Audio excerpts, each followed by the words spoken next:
Stanislas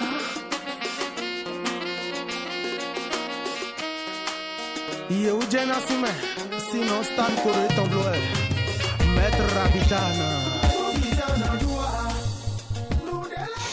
Meche todo mitole mi kudo sidigbe azan foton kone godo Sophie Plus woman mi me agbo kwegbe tombo ma do aso album ma do asia mi na tuno jiro e mi na pemede bo mi do me ko e trolo le mi na do wan enu me azon po nu mo koton mi kan tun kum lo jiro e ko inu mo wa pe binu o lo ko mi ton le mi na do mi do jiro mi me ko do aso album me do asio nkiko wa jije ranti na so pasi potentin chobo klando nu remero bele yin lo jiro planète e lo mercure planète mo koton e do mi ni blo dede no akesizan wutu wo bo kan do mi do jiro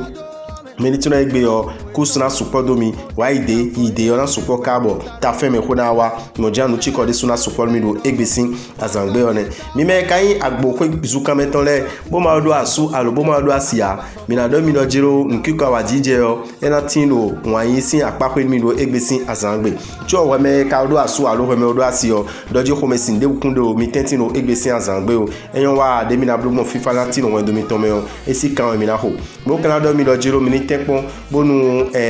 mi na nu ewu game na do mi na ho nu e ma do akweton e na jiro me ero ma do wa lo mo koton do egbesi azangbe o bo kan do mi do jiro plaisir biblo mede mo na du nu e mo bi fio nu mo koton e ma ho kanton mo ma kikro ho e kuna no zon me o we me kado wedo bunyo bodo asu alo bodo asio mi na do ni do jiro ani tun kum lo jiro tandame yo ne ablugo fifa na no we pa suto potention sin kan ya na ho chobo kan do we me nse mo do jiro bo ma do asu alo bo ma do asia do ji ani tun kum lo jiro egbesi azangbe ni henu meton e kun do e mo mede kun won e na o je jijiraji nko mo asume nko do ase o e do ni blo dede no yon me chwe no kan fa akwesi akako yo ani tun kum lo jiro adoni blo dede bo tun me me ana be akwedo bo kan yo afode nukun ko ayi mama anansan ko wa ko do asito yo bo venatin we wa me kala gasa yin we mi na don mi no jiro mi ni tuna super se potention kondo ko mi ton nu mo koton ko me sin pede na wa mi tentin mi ni kablo dede bo kan do me ma do aso alo me ma do asia do planète yo venus so planète mo koton e ye di lo je mi na gwa don mi bo me na asun mi alo me na asin mi yo mi na pe me mo koton cho mi na tuna jiro akwesi apako yo do de jina mi ton bo mi kan tu ko mo lo jiro de mi na blogon bo nde bu me mi na be akwedo bo nu ko ina tin yo mi ni ko kanton bo makado venu mi de o azo mi ton sin apako de so azo na do nu ko yi wa me kalu kini ywe bodo asu alo bodo asio mina do doji ani chite do wede u bonu mi tempo bona super si potention mini ko nu bodo ho bonu ndiero huyan ywe mi tention mini jije mboto wa me maka do asu alo wa me ma do asia mina do nu dojiro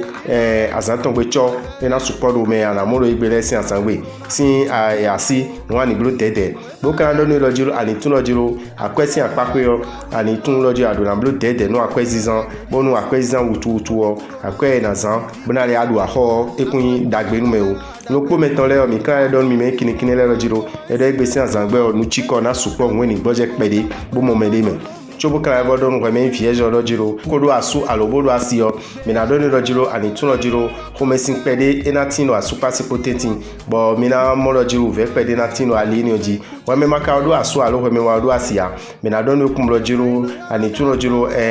wa yin si apako yo ndebude aja biblogbe bo du de jina to yo ako kanton enemo chobo kan ebo don we me vieje o jiro ani tun kum lo jiro ni to ele kigire yin wa lo wa yin si edo akwesi apako bo nu ko enatino do egbesin azangbe mi kan do mi do jiro mi ka do ganjan yo mi ni tun gandido mi ton ekuna ilo voto me o mi na mo du deji mo ga do we me kayin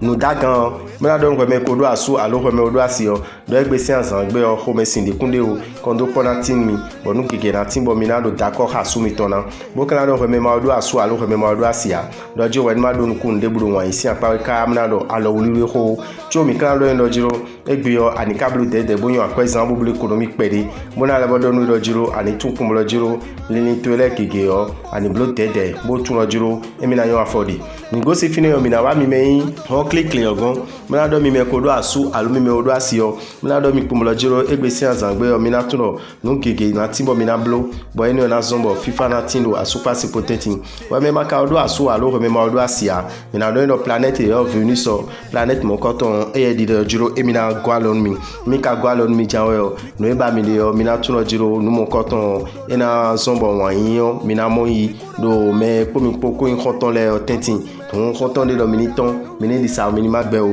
do fine dia mi na mo me na imiton de bo kla don reme scorpion do jiro akwesi apako yo ani tuno jiro taragbe na tinu la kwesi apako amo ani tun pombo jiro nu gege na timbo amayon bloa eno na sombo repolo azogbe to le po mi na zan akwe utu bo kla do no lo jiro ani tun pombo jiro na me na no gan isi apako yo o vede kun ka de nu o we me kayin gadato bodo asu aloboba do asio mina don mi kumbulo jiro ani tuno je gbesi azangbe yo e ma wula leni meton do asu meton wa lo asi meton wo we me maka do asu alo we me wa ba do asia mina don mi kumbulo jiro de ana blogbon bo no e ba de yo anamo do wa isi apako yo esi kan ya na ho bo kan don mi lo jiro mini tun kumbulo jiro dandan me yo me na ya sunu me na ya sin me o e ko kanton e na eme mo koton moto mi kana do lo jiro akwesi apako yo ani tun pombo lo jiro me de aja me de ana blogbon bon ko na tinu planète Pluton do je ni blo tete mama e na zan ko yo bo e kana yin ouvert me bon no ele de o kana le bo ito e ni blo tete bo kayon ndu du ze ko wo e kunyon me o ba me kayin yawo izogbano Capricorn leneme bo ma do asu alo bo ma do asia bo tun jiro emi na pe mede bo me mo koto emi petro emi na do wan enu me asunku e ka roje we me mo koto e maka jodobo ni eni yo ayun anu mede un don me o me maka we me ka do asu alo ko me do asio mi na don we do jiro ko me sin pede na wa e ko kan ko me sin ni na no mi ji kabo sanaku planète yo Saturne planète mo koto e di roje mi na gwalon mi bo no e ba mi de yo mi do acheji janwe no mo koto e kana yilisin we me kayin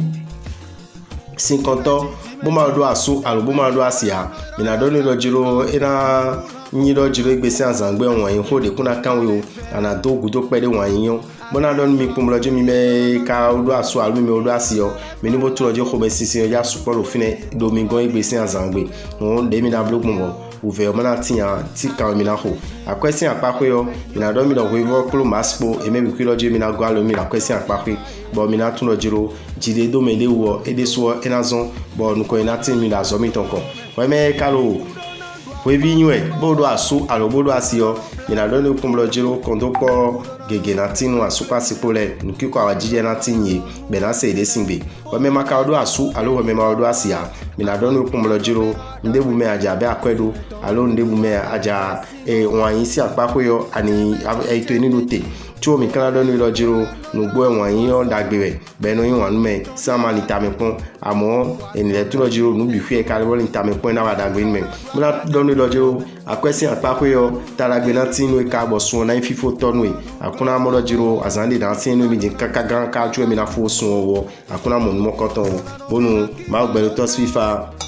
ni kondo lopolopo mi ton leji mo klando mi kumlo jiro mi meyin 50 le bo mi ro verso egbe o mi deja le o mi ton on lile mi ton e de egbe do revi a Dovier temps de grande victoire mi belo 7h mi na folo 23h we me ro boy kon lo gbe chese we me ro khale le do boy kon ana boutique o sen me ro boy kon radio Carrefour sin von me ai fine o besi gantin me so e gan wo so e gantin me 27h à 21h wo lele do fine meto e ka do paraku alo paraku me do gbe mi ton se we mi na e boutique o sen me do fond de faire face portail école quand agbeton mi bien voine me on mi na mo boutique o sen alo fine wo lele na be lo gantin we me la fo lo gantin me samen na bi e ka mo wale o mo koton chaki tenwe bon nous perdons gona mini do 7770 francs 7770 francs et mo boale o mon coton cho mi kan don mi me do pe mi ton cele bo inverso mi ale o mon coton mi ho mi na khode do ai do we do gon e o heavy sogon alo ho gon pon chaki aton mi nana e ka go si fine o e o we me de ayin verso a nous mon coton kalote kon ibado lelewe fitin kala khode ni redi nen kala blok modi mena pamion mena do a son très beau a revi a Dovier temple de grande victoire do école primaire à Dovier si vraiment yo bo hen chaki a tonto yo ana khode nu danwaya Rohoya, alors Rédu Soya, et mais attendez rien à Rodé dans temple de grande victoire. Maintenant, dormi comme le giro, Mina Candibio, 96, 44, 90, 89, 94, 46, 15, 75. C'est bon, ça, c'est FIFA, ni Kondolo Polo Polo Tonji. Et la nuit.